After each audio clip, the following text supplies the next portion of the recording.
d'actualité. Alors pour ce soir, nous recevons Madame Fifi Ossambia, qui est membre du bureau politique du MLC, le parti cher à Jean-Pierre Bemba. Elle est également secrétaire exécutive nationale de la Tribune des femmes politiques de l'opposition, TFPO en cycle. Madame Fifi, bonsoir. Bonsoir Madame Orvina. Comment allez-vous? Je me porte bien. Et comment va le MLC? À merveille. À merveille? Bien sûr. Ça étonnerait de beaucoup de gens que le MLC se porte à merveille avec tout ce qu'on a connu. Qu'est-ce que vous avez connu, madame, comme problème? Qu'est-ce que vous avez connu? Qu'est-ce que vous avez su? Les départs ou les radiations, je ne sais pas comment on l'appelait. Le MLC n'a radié personne. La dernière radiation de l'année. Vous êtes parmi les quelques personnes qu'on peut compter du bout du doigt qui restent encore madame, dans le MLC. Je suis fière, j'ai été à l'MLC, dans le MLC depuis son commencement jusqu'à aujourd'hui, et je suis fière. Et ceux qui sont partis? Il faut leur poser. On était également. Écoutez, madame, c'est vraiment un choc que vous me prenez. Je dois vous dire que le MLC est un corps, est un esprit, est une lutte. Là, vous devez le savoir. Et être une opposante ou bien un opposant en République démocratique du Congo, c'est d'abord un état d'esprit. Si vous n'êtes pas animé par cet état d'esprit, eh bien, c'est à vous de faire le choix. C'est une église. Les gens qui quittent le MLC, il faut leur poser la question, ils quittent pourquoi? Et aujourd'hui, vous êtes sans ignorer que parmi les grands partis de ce pays, le MLC y figure. Et que ce soit quelques partis de la majorité, s'il faut ne pas dire le pouvoir en place, certains partis même de l'opposition, qui veulent en sorte que le MLC disparaisse. Et pour cela, ils utilisent parfois des méthodes peu catholiques, comme on le dit, pour déstabiliser notre parti.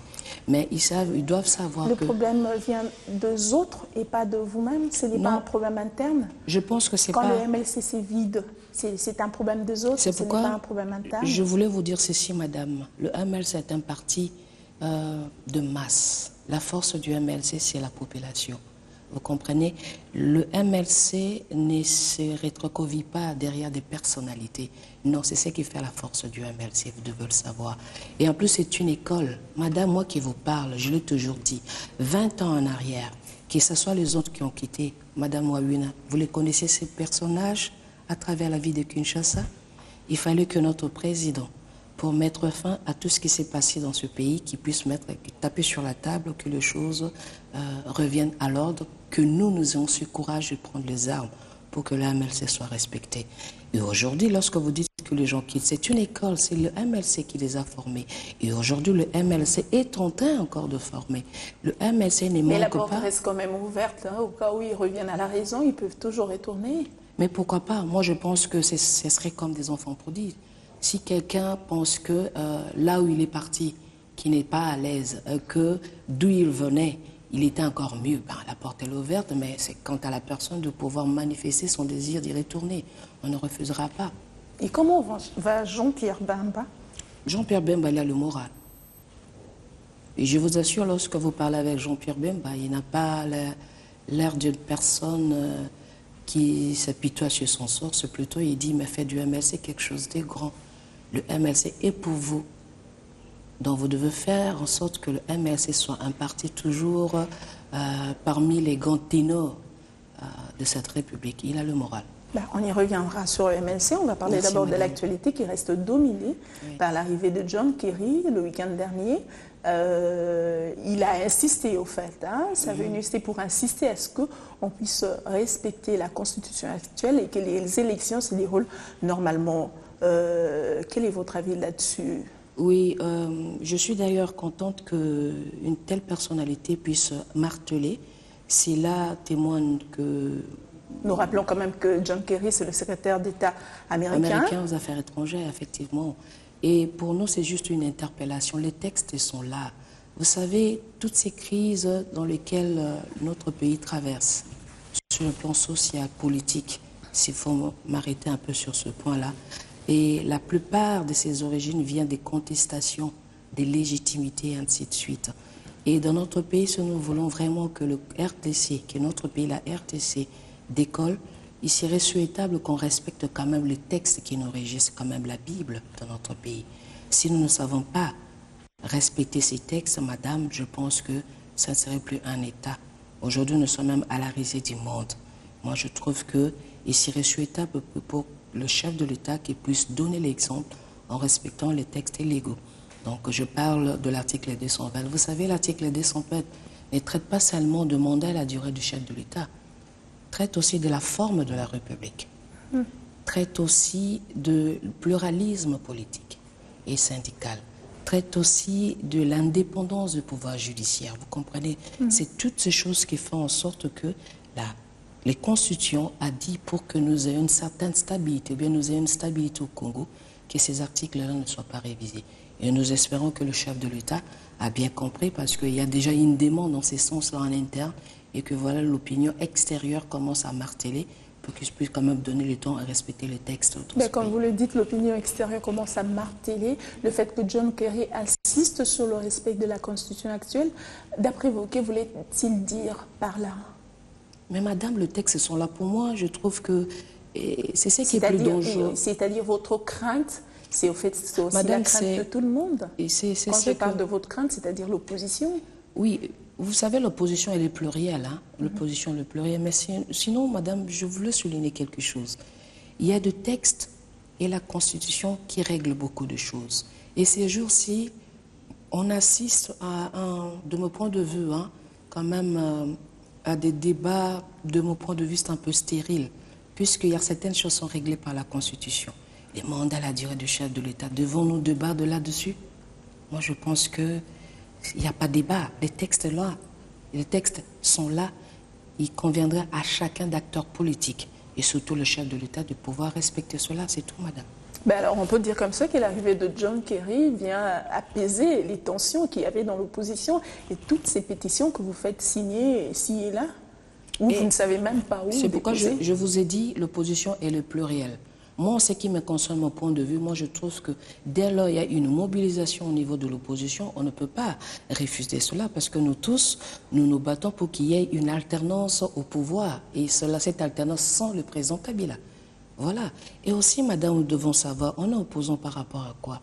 On est opposant parce que nous estimons que le projet de société de M. Kabila n'est pas réaliste, n'est pas bon. Nous estimons que sa gouvernance, elle est mauvaise. Nous estimons qu'il n'y a pas le pouvoir d'indépendance. Voilà pourquoi nous nous opposons. Vous êtes opposant aussi, oui, parce que vous devez faire le contrepoids. Je voulais vous dire, effectivement, contre pouvoir, le jeu de la démocratie. On vient critiquer et donner des alternatives en termes de pistes de solution du problème. Mais vous savez comment les choses fonctionnent dans notre pays.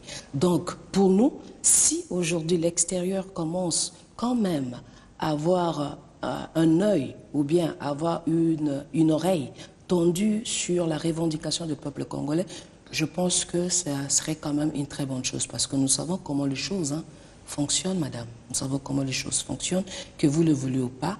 Il y a la communauté internationale qui a toujours une même mise sur la politique africaine. Mais alors, tout à l'heure, vous insistiez sur la pluralité de l'opposition. Qu'entendez-vous par là? Ça veut dire qu'au sein de l'opposition, par exemple, moi, je suis la secrétaire exécutive nationale de femmes politiques de l'opposition.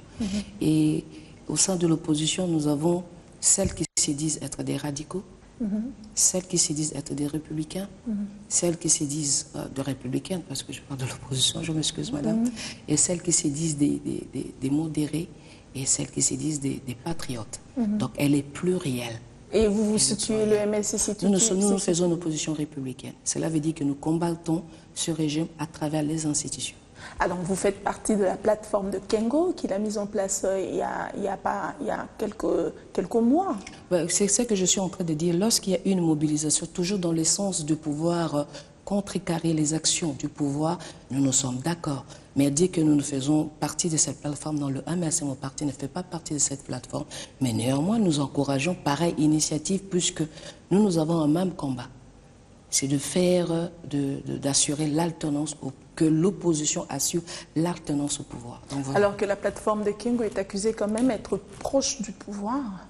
Madame, je ne pense pas que c'est à moi que vous devez poser cette question. Ça peut être les puisque vous faites partie de l'opposition républicaine. Ça peut ne pas être et alors que Kengo aussi fait partie de cette opposition. Ça peut être ou ne pas être des allucubrations. Moi, je préfère que vous posiez ces problèmes aux partis politiques qui font partie de cette plateforme, madame.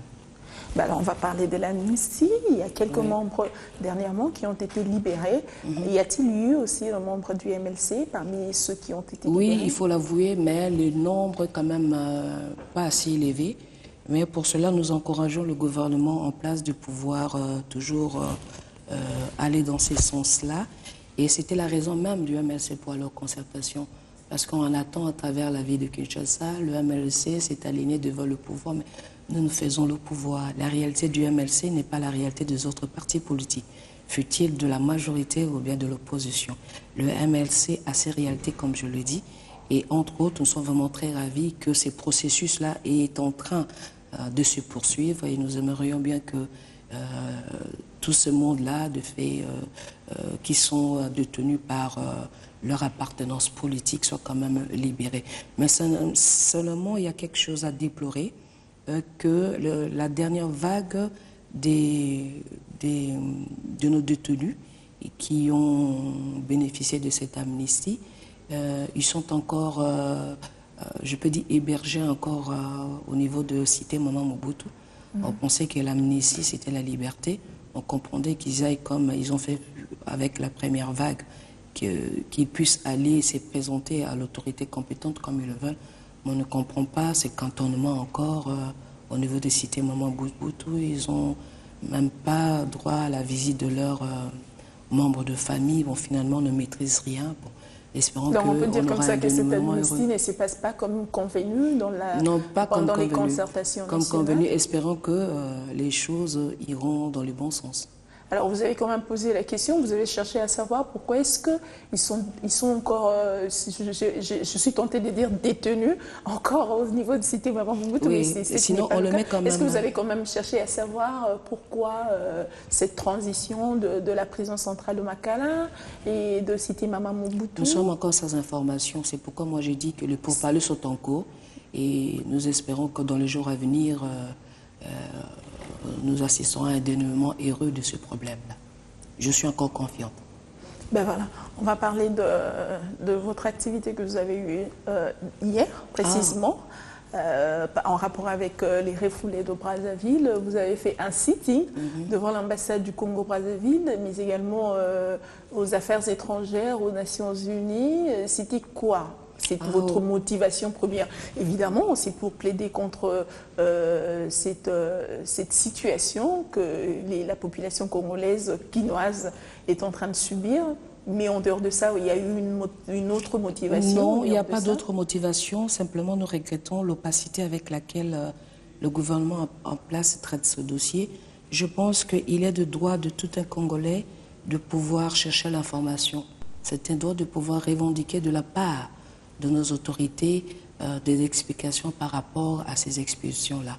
Ce n'est pas seulement au niveau du Brazza, mais ce n'est pas seulement au niveau du Congo-Brazzaville, mais ces expulsions-là, nous pouvons aussi l'observer de la part de la République d'Angola et l'Ouganda.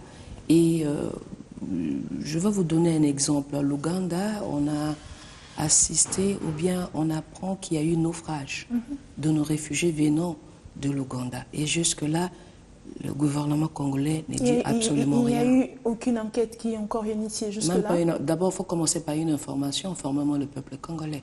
Il ne faudrait pas que nous apprenions le peuple congolais était à travers qu'il y a eu naufrage, mais c'est qu'il fallait en plus de cela qu'on puisse initier une enquête.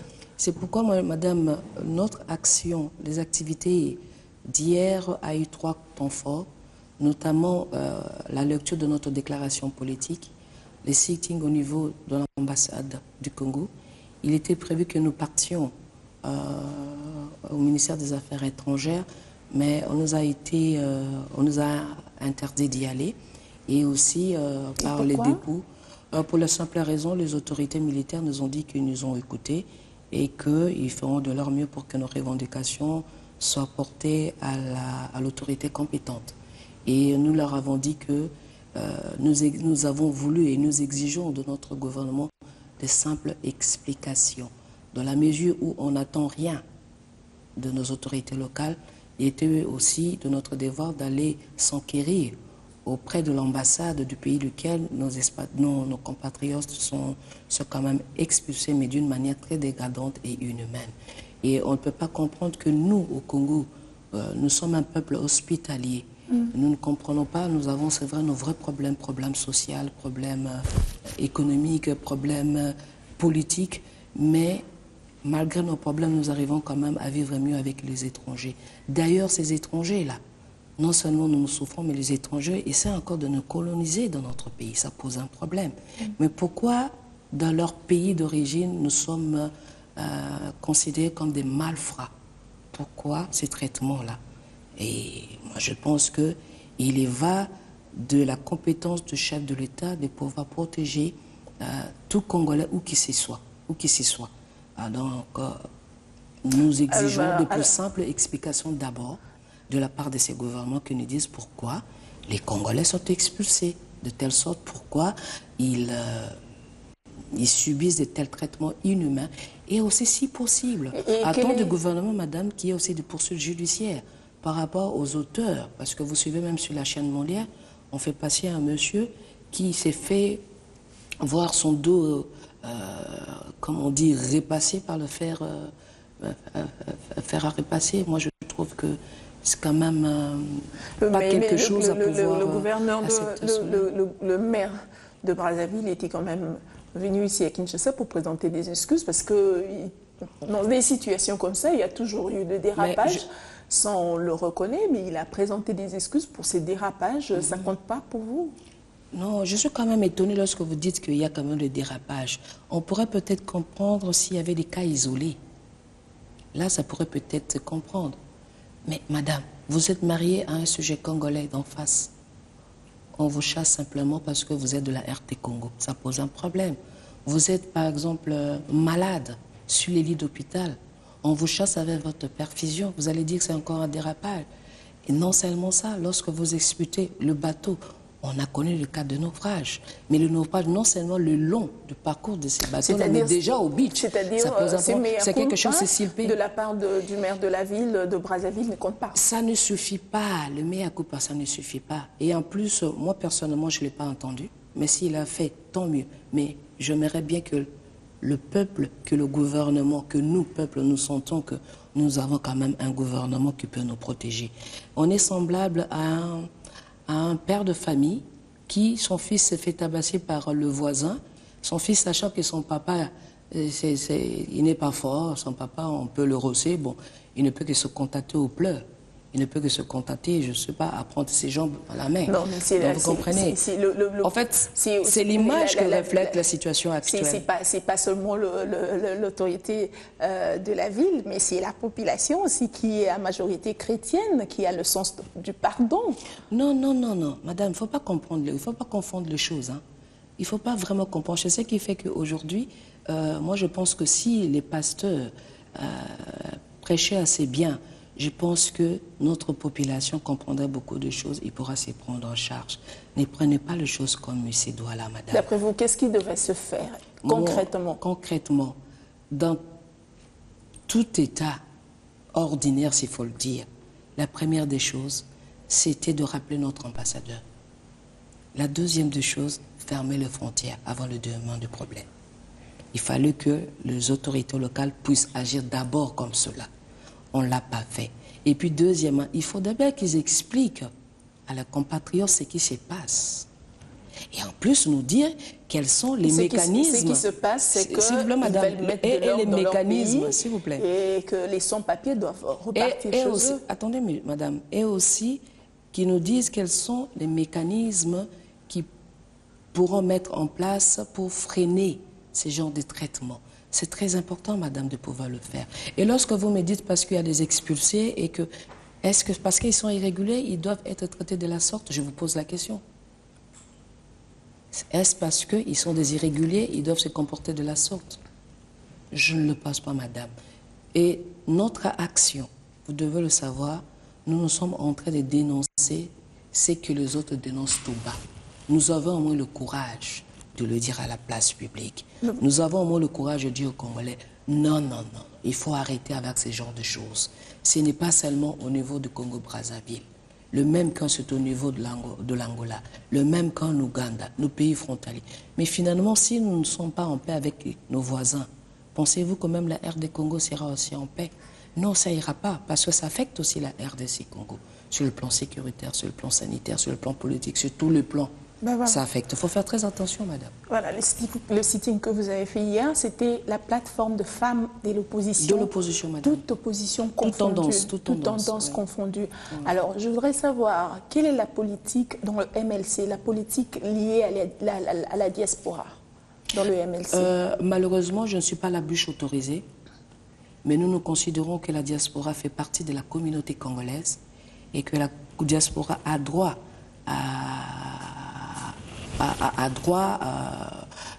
comme tout Congolais qui vit sur le territoire congolais.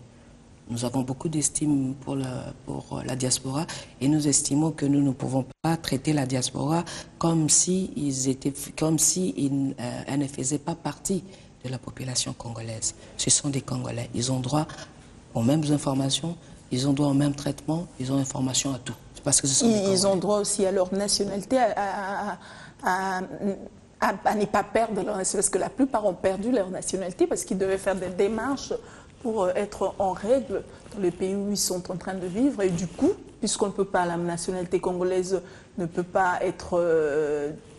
elle est unique, du coup, elle se voit perdre la nationalité. Madame, vous abordez plusieurs sujets. Moi, je trouve qu'il va de la liberté de chacun de pouvoir s'octroyer la nationalité.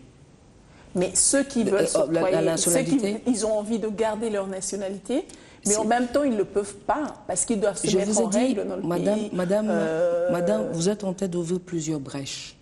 C'est pourquoi moi je dis, c'est de leur liberté de se choisir. Si ils pensent qu'il est mieux en tant que citoyen français, c'est son choix. Ça, c'est la première des choses. Et puis, deuxièmement, si vous estimez que bien les Congolais qui se disent, voilà, je suis, bien que j'aie une nationalité étrangère, mais je me sens quand même lié par rapport à mon pays. Mais pour ça, il faut aller chez les législateurs.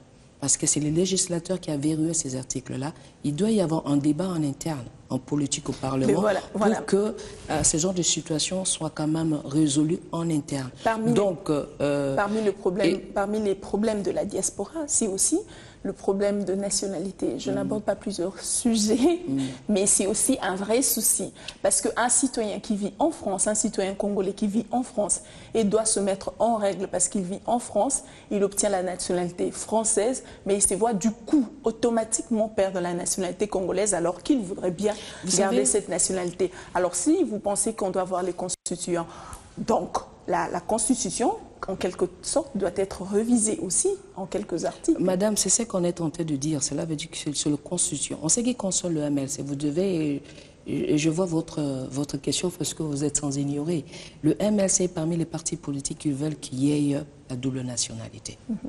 Ça, c'est le 1. Mais lorsque vous voulez utiliser cet alibi pour ouvrir la Constitution, c'est là où nous ne voulons pas. Vous savez, on ne change pas la règle du jeu lorsque vous êtes dans un processus. Lorsque je vous donne un exemple, le cas du mandat ou bien le cas de l'élection des candidats présents dans notre pays, ces genres de choses sont décidées en amont et exécutées à la prochaine législature. C'est comme ça que les choses se font. C'est là-dessus, lorsque vous voulez changer les choses par rapport à une autre législature. Mais vous êtes en pleine législature, vous voulez changer. Ça ne peut pas se faire. Pour nous, ce n'est pas un sujet. Il y a plusieurs façons de pouvoir régler aussi ces problèmes. Comment alléger, sachant que celui-ci, s'il est congolais d'origine, on peut alléger certaines choses en ce qui concerne leur arrivée dans notre territoire. Il y a moyen toujours de pouvoir alléger certaines dispositions qu'on avait mises pour que ces Congolais, lorsqu'ils veulent rentrer chez eux, qu'ils rentrent librement. Il y a plusieurs options à prendre, madame. Ce n'est pas du tout un tabou. Il y a plusieurs options à pouvoir prendre, mais ce sont des options politiques, ce sont des options qui doivent élever au niveau du Parlement. Et quand je vois le Parlement, vous devez comprendre qu'il y a aussi un lobbying au sein des différents QG des partis politiques qui vont travailler pour que le mot d'ordre soit passé au niveau du Parlement pour qu'il y ait gain de cause par rapport à la diaspora. Ben voilà, on va parler de la participation de 30% des femmes en politique dont le chef avait prôné. Alors, qu'en est-il de cette question dans le MLC? Vous posez en tant que MLC, je vous ai dit au début ici, je ne sais pas vous donner l'opinion parce que je ne suis pas la bouche autorisée pour donner la position du MLC. Je n'ai pas ces mandats-là. Mais je ne peux que vous donner mes propres avis par rapport à cela. Premièrement, la Constitution parle de la parité. Cela veut dire que la participation équitable de l'homme et la femme est 50-50. Moi, je ne vois pas. Quand il s'agit de la femme, il faut commencer palier par palier. Et la mise en œuvre, ça ne date pas de Jésus. C'est 2006 qu'on a toujours des difficultés à pouvoir mettre en place des dispositions qui peuvent dénuer cet article-là. On n'a jamais mis la mise en œuvre, comme on dit, la mise en œuvre de la parité. Ça n'a jamais été promulgué par le chef de l'État. C'est ça la difficulté. Respectons le texte. Pour nous, c'est pas du cadeau. Aujourd'hui, la participation de la femme est devenue une nécessité. Une nécessité. Surtout que nous sommes dans une société qui devient de plus en plus globalisante, où la compétence de l'homme et la femme est très importante pour le développement d'une communauté. Moi, je pense qu'on ne peut pas refuser aujourd'hui l'apport de la femme. C'est très important que la femme y participe activement. Pour moi, je trouve que... Quelle femme? Parce qu'il y a de moins en moins de femmes qui se rebuffent devant les situations, je dirais, compliquées de la politique. Et c'est recroquevillé. Sur quelle femme peut-on compter quand vous parlez de la parité? Par exemple, de 50-50? Je ne peux pas compter sur vous, madame. Je suis quand même déçue d'entendre votre bouche. Vous savez, on met des politiques... de 50-50, c'est-à-dire les hommes ont déjà géré, ont déjà été dans la chose politique depuis la nuit des temps. La femme vient par la suite. Le problème n'est pas de la concurrence, madame. Le problème n'est pas de la concurrence. C'est sur quelle femme devons-nous compter? Parce qu'il n'y en a pas tellement qui veulent venir dans la politique, il n'y en a pas beaucoup. Je vous ai dit, déjà la femme, c'est compliqué pour elle. C'est vrai, la femme souffre de beaucoup de pesanteurs qui la ramènent vers le bas. Ça, c'est une réalité, madame, je suis consciente de cela. Et ces pesanteurs-là sont d'ordre social, d'ordre économique, d'ordre religieux, d'ordre politique, et ainsi de suite. N'oubliez pas que nous sommes des Africains, nous avons nos cultures à nous. Et ce qui nous a imposé aujourd'hui, et non seulement c'est de l'Occident, mais c'est une nécessité parce que nous faisons partie de cette société qui est en évolution, madame. Et pour cela, il faudra mettre des mécanismes qui promeuvent réellement de femmes. Vous savez, il faut promouvoir. Pourquoi aujourd'hui, la Norvège est arrivée quand même à bien assurer, Suède même. Les Rwandais dont nous parlons aujourd'hui. Souvent quand on me dit, mais pourquoi vous parlez de Rwanda? Moi je dis, mais on considère comme un État qui nous agresse, disons-le quand même. Mais en même temps, lorsqu'il y a des progrès de l'autre côté, on est tenté de voir qu'est-ce que l'autre fait de l'autre côté.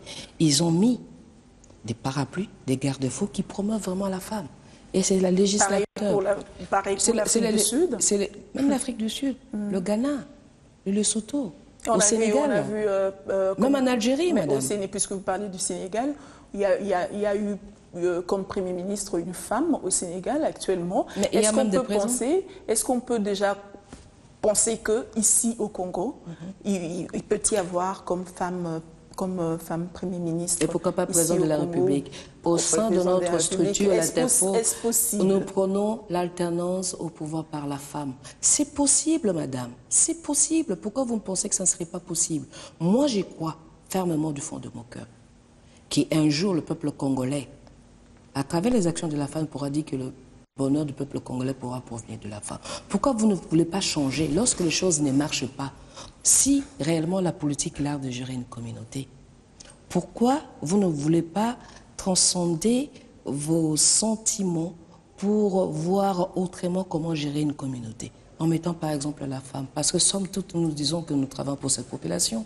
Nous voulons son bien-être. Pourquoi on ne peut pas le faire, madame? Pourquoi on ne peut pas faire? C'est pourquoi s'il faut revenir, madame, il faut mettre des textes, il faut mettre de loi. Bref, mettre des mécanismes qui promeuvent quand même la femme. Il faut mettre la femme en confiance. Vous comprenez, madame? Parce que c'est une nécessité aujourd'hui. Mais l'homme n'a pas besoin de ça, hein? Ah bon? Oui. Moi, je ne vois pas comment... L'homme n'a pas besoin qu'on le mette en confiance. C'est-à-dire la femme a encore beaucoup de choses qu'elle doit faire. Oui, tout justement, comme vous le dites, vous exhortez les femmes. C'est vrai, comme je vous ai dit. La femme a des... elle est couverte de beaucoup d'arsenal juridiques, nationaux et internationaux. C'est vrai. Je ne peux que exhorter, surtout les femmes qui sont en politique, hein, de pouvoir user de cet atout-là. Mais vous savez, chez nous les Africains, ces atouts-là ne sont pas des acquis. Ça veut dire que la femme doit vraiment beaucoup travailler pour pouvoir arracher cela. Mais si vous remarquez la participation de la femme politique depuis 60 jusqu'à ces jours, Madame Abila, moi je pense qu'il y a eu quand même un progrès. Oui. Il y a eu un progrès. Et la population congolaise commence quand même à comprendre que voilà, si on mettait quand même la femme, ça peut aller. Et aujourd'hui, remarquez aussi en fait, Madame, lorsque les gens s'insurgent contre, par exemple, un pouvoir, même dans notre pays, c'est beaucoup plus sur le plan social. Lorsqu'ils se disent, écoutez, j'ai du mal à scolariser mes enfants. Alors qu'il y a 1000 écoles en gestation. Hein? 1000 écoles? Oui. Ah bon, vous l'informez. En gestation, ça veut dire quoi? Ils ont posé des pierres en construction. C'est où, madame? Si vous pouvez me donner même. Comme ça, j'irai quand même, ne serait-ce observer. Vous savez, il ne suffit pas d'aller inaugurer. Il suffit de construire. C'est la finalité que compte, madame. C'est la finalité parce que vous pouvez poser la première pierre. Il faut commencer quelque part. Vous, madame, vous pouvez poser la première pierre, mais commencer à construire dans 10 ans. Mais dans 10 ans, c'est toute une génération que vous êtes en train de sacrifier. On a eu en 2006, le président Kabila nous a promis, lors de 5 chantiers, qu'il va construire par territoire un hôpital de 50 lits. Est-ce qu'il a fait? La Constitution nous dit que la scolarité gratuite, par exemple... Avec la guerre qu'il y a eu à l'est du pays, ça a quand même ralenti les choses. L'Angola a commis combien d'années de guerre? La comparaison. Et pensez-vous que le poumon de l'économie... S'il vous plaît, madame. Non, madame. On pousse l'autre pour pouvoir s'améliorer. On peut se poser la question, pourquoi l'autre est arrivé à faire mieux et nous, entre-temps, la comparaison n'est pas raison. Non, madame. Ça se vérifie aussi. Mais je vous donne juste un exemple. Est-ce que l'Est du pays constitue le réservoir de notre pays? Moi, je ne le pense pas. Moi, je ne le pense pas. Et il ne faut pas vous justifier simplement par la guerre au niveau de l'Est. Et vous savez, l'Est, là, madame, il y a beaucoup à dire dedans. Et à boire et à manger. Quand vous le dites. On en reparlera dans une autre émission. On va revenir à Jean-Pierre Bemba. Oui. Quelles sont les dernières nouvelles? Les dernières nouvelles, nous savons qu'il y aura une audience publique le 2 juin. Mais en résumé, je peux dire que d'ici le mois d'octobre, je pense que tout le peuple congolais sera quand même informé du verdict qui sera donné à notre président. Donc je pense que jusqu'au mois de novembre, nous serons en mesure de savoir quel est le sort qui lui est réservé. On peut dire déjà au mois de décembre, Jean-Pierre Bemba. Je parle déjà au mois de novembre, octobre déjà. Octobre, on sera déjà avisé sur son sort. Donc on peut compter sur lui, sur les élections 2016? Et pourquoi pas, madame?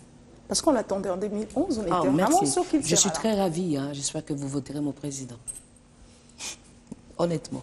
Il le mérite. Alors, avec qui Jean-Pierre Bemba pense-t-il travailler lorsqu'il sera libéré? Avec les membres du MLC, le peuple congolais. Pendant que le MLC s'est vidé de ses membres...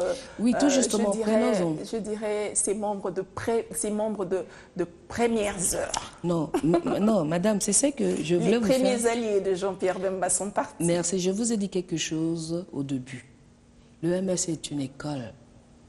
Je ne cite pas les noms, mais vous les connaissez. Ça ne vous endort pas, ce discours? Non, pas du tout, parce que c'est ça qui constitue notre force. Vous savez, aujourd'hui, madame Mawina, les gens ne se rendent pas compte qu'au MLC, comme dit un adage, la nature a horreur du vide. Vous quittez, il y a un remplaçant. Mais le problème qui se pose... Mais quel remplaçant? Attendez.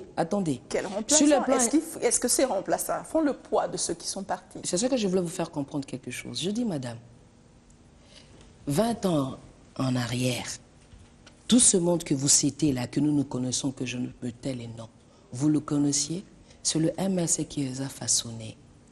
C'est le fait qu'il soit X-Minix,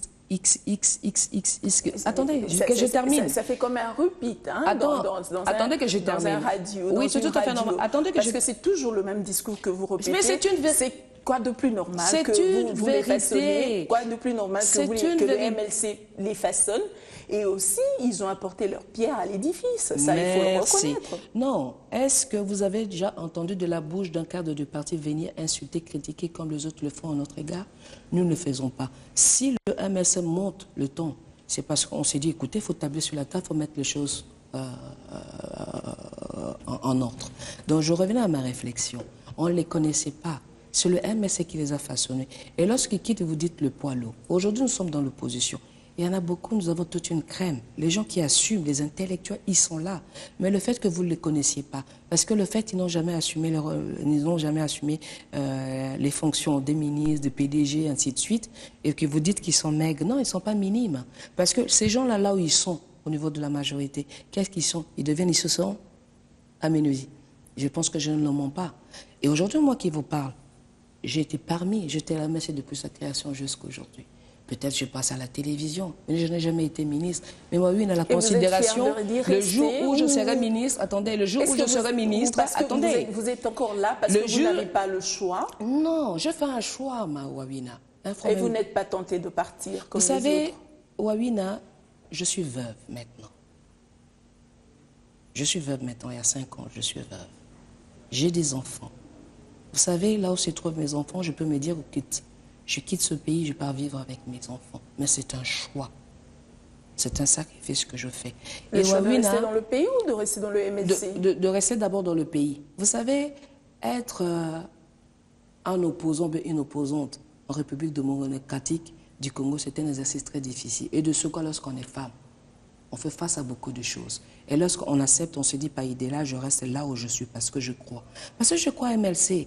Le MLC est comme mon enfant. Je l'ai mis au monde, je le vois comment évoluer. C'est ce que je suis en train de dire maintenant tout à l'heure. Ces gens-là, ils quittent. Aujourd'hui, si le MLC arrivait au pouvoir, ce sont les mêmes personnes qu'on fera des ministres, des PDG. Non, même pas les anciens. C'est alors vous direz qu'on reçoit le PDG quand il quitte. Voilà, le PDG a quitté. Mais attention, qui les façonne? C'est le peuple congolais. Okay. C'est la masse qui les façonne. Il ne faut pas les cracher dessus. Le MLC est un grand... Si le MLC n'était pas un grand parti, comme on dit, si le MLC n'était pas un grand parti, mais madame, pourquoi ils veulent toujours aller puiser au MLC? Il faut poser aussi la question. Moi, je suis vraiment curieuse que sur votre parti, que vous receviez ces gens-là qui quittent le MLC, qui vous disent pourquoi ils quittent. Est-ce qu'ils quittent parce qu'on n'organise pas très bien les choses? Ou alors, ils quittent parce qu'ils se disent, écoutez, je suis intellectuel, bon, rester à l'opposition, bon, ça va pas, je peux aller quand même servir, c'est leur argument, je peux aller servir la République là-bas. Mais en fait, nous le savons... Il y a de ceux qui quittent qui sont toujours dans l'opposition, le cas de Lucien Boussa. Il est dans l'opposition. Boussa, il continue à demeurer dans l'opposition. Allez, on va parler de... Qui fait partie de l'opposition, son parti politique. Ah bon? Allez, on va parler de Non, il ne faut pas zapper. Je vous pose la question, c'est bien. Parce que nous sommes à la fin. Ah bon, si les oppositions, tant mieux, bienvenue alors au club. Ben voilà. On va parler de la relation entre le MLC et le pouvoir en place. Le pouvoir en place qui a assuré au MLC de faire le suivi du procès de Jean-Pierre Bemba. Qu'en est-il? Ce n'est pas le pouvoir, c'est les concertateurs. C'est les concertateurs. Et nous attendons de la part de ce gouvernement, comme je l'ai dit au départ, de pouvoir protéger tout Congolais. Bemba, il est Congolais. Il a droit à ce que son pays puisse quand même le protéger. Et c'est un engagement. D'abord, la demande est venue des concertateurs. Et le gouvernement a entériné. Nous espérons que le gouvernement montrera sa bonne foi pour qu'il puisse quand même s'investir dans ces dossiers. C'est ce que nous attendons simplement de ce pouvoir. Qu'en est-il jusque-là? Pas encore un mouvement de leur part? Je ne le sais pas, je ne le sais pas. Jusque-là, de mon point de vue, ou bien à mes connaissances, je ne sais pas.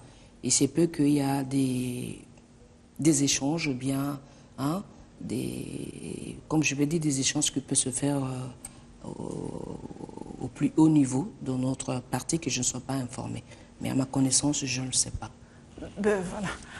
Puisque vous avez évoqué encore tout à l'heure les constitutions, les concertations, pardon, les concertations nationales qui devaient déboucher à un nouveau gouvernement de cohésion nationale qui se fait attendre, voilà, 7 mois déjà.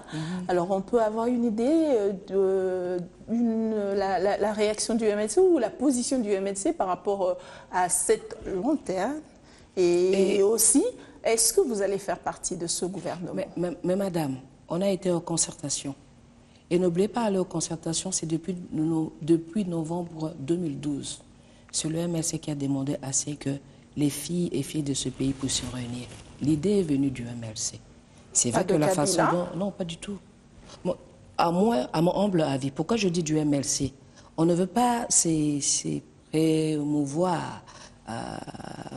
comme promouvoir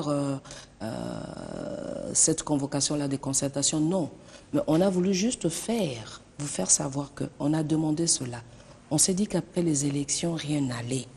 Nous faisons une opposition républicaine. On a dit il est grand temps, on n'a qu'un seul pays qui s'appelle le Congo. Il serait souhaitable que les filles et fils de ce pays se mettent ensemble, discutent de leur sort. Où en sommes-nous? Nous les avons exigés bien avant une année avec le président Kabila. Si bien que quand M. Kabila a demandé à ce qui est concertation, nous on se dit ok, de toute façon pour nous on a vu aux concertations comme une table ronde où on parlera dans la logique du MLC. C'est vrai que nous avons posé nos conditions, notamment en ce qui concerne la facilitation, en ce qui concerne les termes de référence, en ce qui concerne, la Constitution, de ne pas toucher aux constitutions. Et voilà, était donc préalable. On nous a rassurés, nous sommes partis. Et nous avons si haut dit ce qui n'allait pas et nous allons donner notre piste de solution. Mais n'oubliez pas, concertation. Il n'a pas eu comme MLC parti politique de l'opposition. Je peux dire qu'il y a eu une bonne partie de partis politiques de l'opposition. Il y a eu la majorité, il y a la société civile. Dès lors, les concertateurs se sont convenus sur un point. C'est la loi de la majorité, nous nous inclinons. On ne peut pas dire, nous, le MLC, parce que nous sommes de l'opposition, ce qui se passe là-bas, on a été là-bas, et tout le monde s'est dit d'accord sur quelque chose, on s'est dit non. En plus, ce qui concerne le gouvernement, mais madame, ça concerne que Kabila.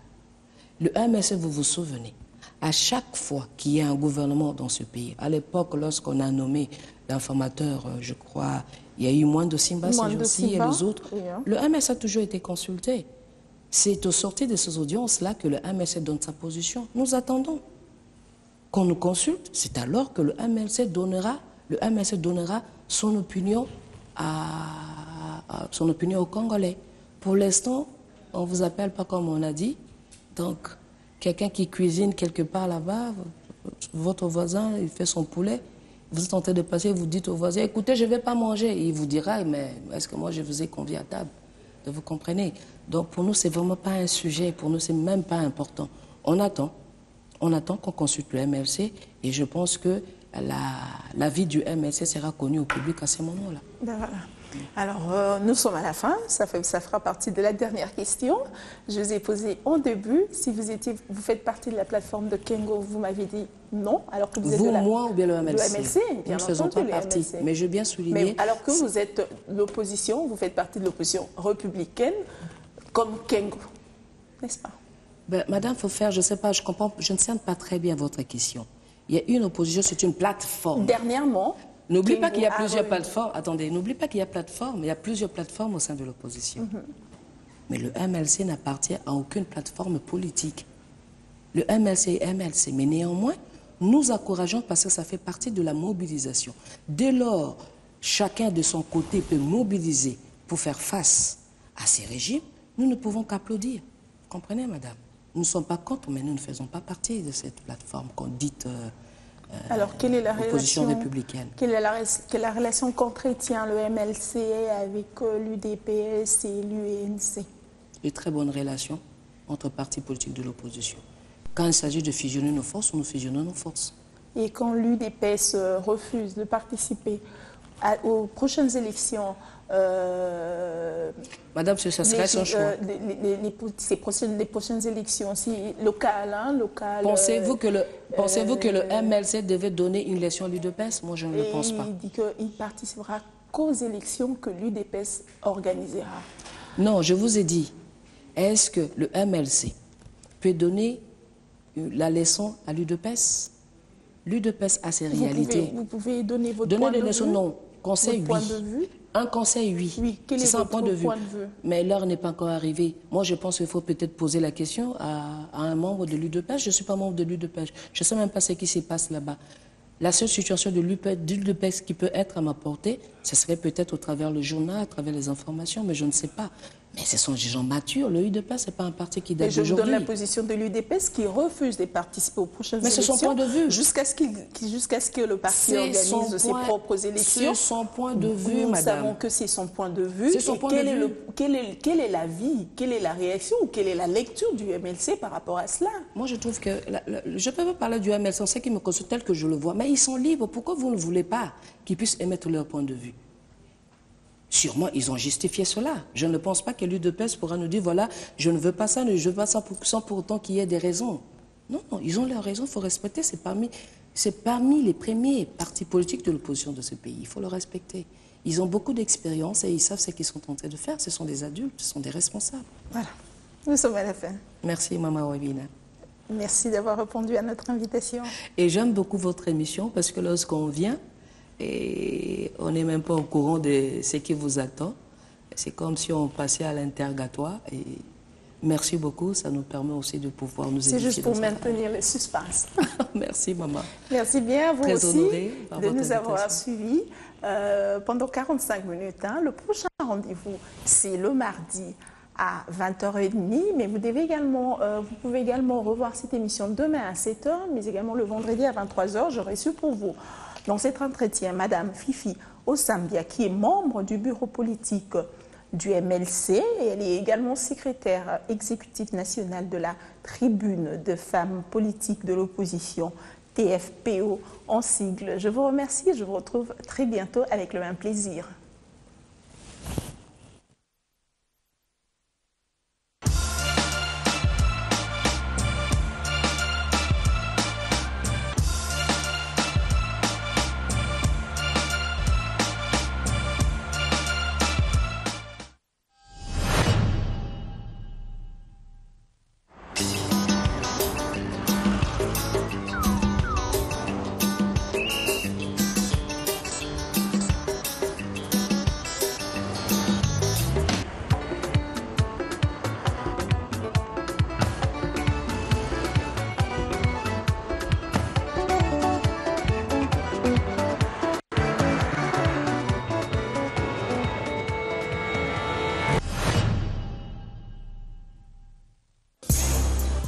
C'est le pasteur Jerichi Amou de Logos Rema. Je suis là pour vous inviter à la 3e édition de Be Happy.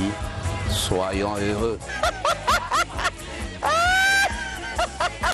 Nous voulons que vous veniez très nombreux pour célébrer le Seigneur à Sayo Sport dans l'église Logos Rema. Ça sera génial, ne rate pas.